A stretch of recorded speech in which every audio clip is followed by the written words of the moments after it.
I was reading the World Economic Forum's Future of Work report last Mm, week that just came out. Um, Fascinating to see that AI skill sets are going to be in high demand. They are in high demand today. Uh, the specifics of it is still being sort of filtered out. And mm, the second thing that I noticed in that giant report was that soft skills, communication, planning, mm, project management is going to be critical, right? So as we go on in this world that's being taken over by AI, everyone's talking about it. You have to talk about strategic planning um, mm. because it has a You huge do? impact on how you deploy AI. So tell us a little bit about how you got from point A to point B, strategic planning, to owning an AI startup um, and doing the thing. I'd like to say it was a lot of good strategy, but probably not, but that's I bet, okay. yeah. Yeah, well, I think um, I've been passionate. I've been facilitating and managing, essentially building future-facing roadmaps for organizations for so long that it's just becomes part of my DNA and part of my team's DNA. And an extension of that, of course, is anything that can accelerate, enable, forward those efforts and make that, whatever that vision is, come alive. That's what it's really all about. And so I if I'm completely honest, when ChatGPT made its commercial debut, when, like, I don't know, early 2023, actually, Hmm. might have been fall 2022. As a business owner, we had been through so much. We had been through the pandemic. We'd been through work from home. We'd been through a banking crisis. Um, I looked at this like new, yet again, another thing, and I thought, there's Yeah. no way. Like, I'm out, people. I'm out. Like, I'm too old for this. I'm exhausted. The last 7 years have crushed me. I can't do it. And I kind of got myself together after a nice retreat in Italy, and I said, we have to do this. It's a malpractice on my part as a strategist to not inspire the idea that there is technology out there that helps us do more as humans. And so that's really like how we migrated from um, doing and facilitating board retreats to implementing and deploying a very specific AI tool that is really all about making those ideas on those sticky notes come to life better, faster, quicker, maybe. So that's the short story. But also, it's super exciting. And I Yeah. think on one hand, there's some fear, and there's also just the tech, like, being nervous about not understanding it. But on the other hand, the bar is low to try to think about how AI can help us do our jobs better, to make our jobs more, particularly in local government, right? To make our jobs less mundane, more exciting, more citizen facing. Like, why not? And so, Yeah. anyhow, so that's also what I get super excited about. You'll see me just like jump up and down about it, but like, why not try? And so, anyhow, Yeah. so that's how we got there. Is like, there was a mandate to we have a my team has a mandate to help organizations transform, and AI just like fits squarely with that. So That's yeah. amazing. And your passion is showing through the screen here and worldwide. So let's talk about you know, because you're in this, you're all in on AI. You have a product. How do you keep up with quickly changing things? I mean, what was it Yeah. yesterday? Project Stargate was announced, $500 billion invested in AI. I don't know what the Yes. ramifications of that are, but OpenAI, Oracle, and SoftBank are joining hands to invest in AI, and it changes quickly, right? As a product owner, right? It's one thing to be a strategist and sort of go with the flow and have not many things change because the strategy is long term. To Yeah. AI, where things change by the hour. How do you see this world? Essentially, is what my question is. Yeah, I mean, I'd be lying if I said it doesn't make me nervous when I see all of Hmm. that. But then also, you know, what I what we did with Madison AI and how Madison AI came about was in collaboration with our local county, Washoe County. And Hmm. one of the things that I think is so important, and this will be like a theme throughout this whole conversation for everybody that's tuning in and all of the leaders that are navigating through, reduced budgets, competing resources, competing priorities, all that stuff. Um, what we put as a design principle front and center is very much that solve a specific problem that's worth solving at a very nuanced level with our customers.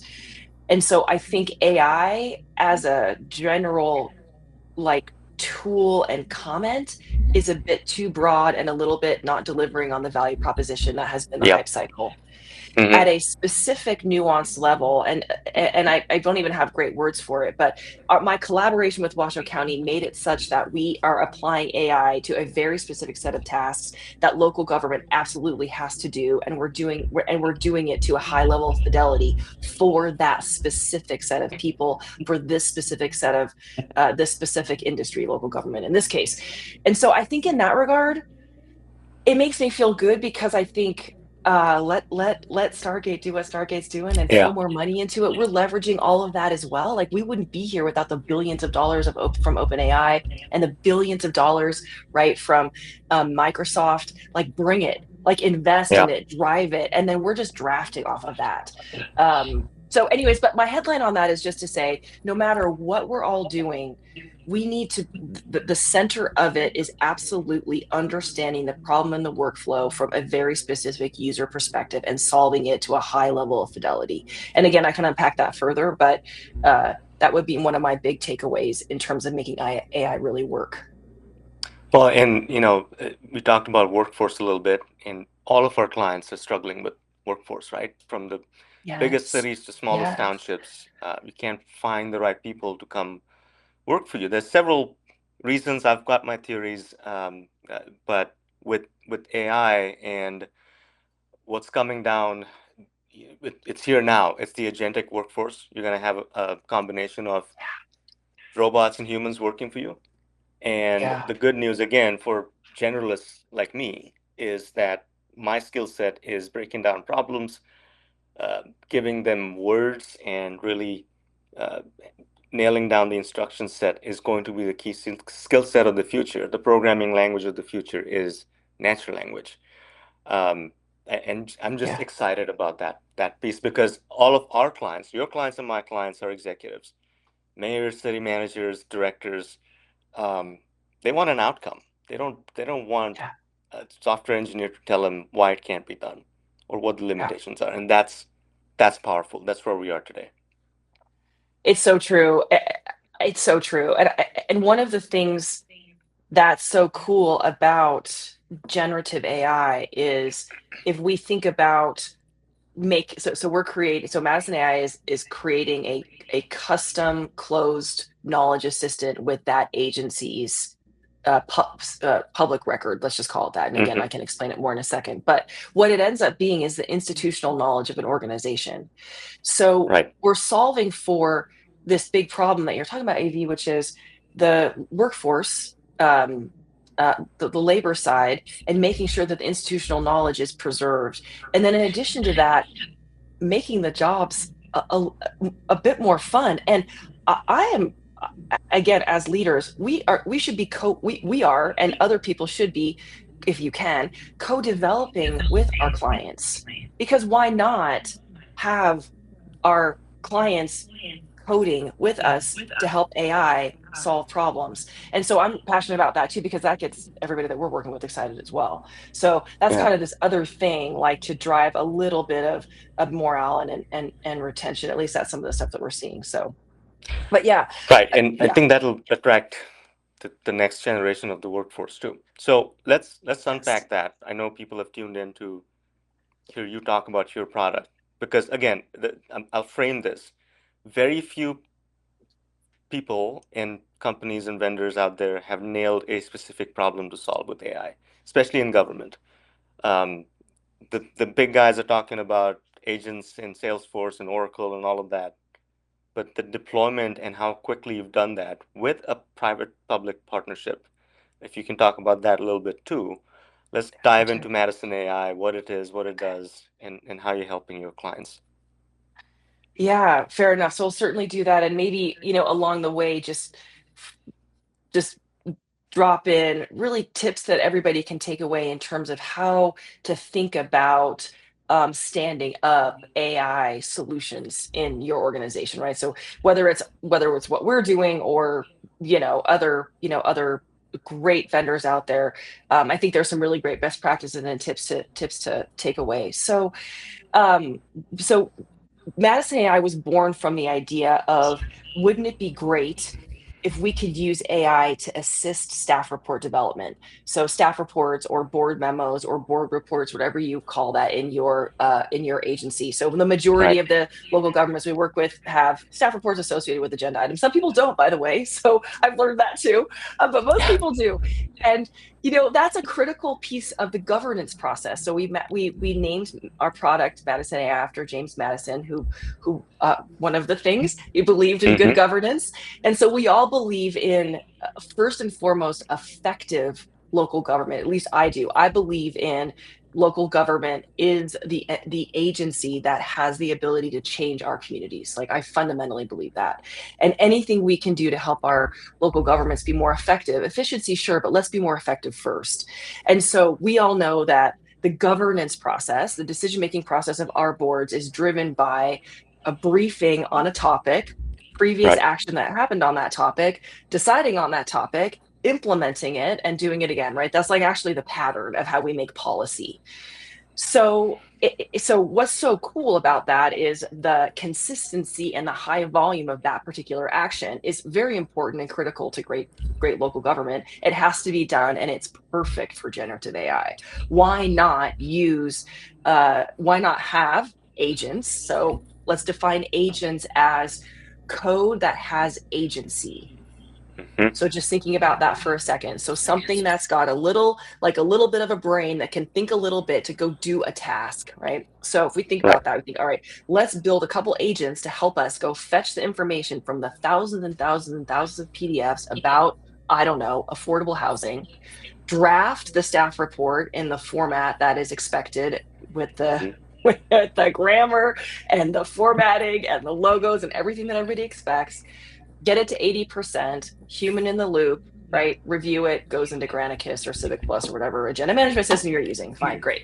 So that's what was born. The folks that I talked to and my clients said, it would be amazing if you could help with that. We spend so much time editing staff reports, incorrect staff reports that were saved as from the previous one, half the stuff's wrong. All that's right, Yeah. great.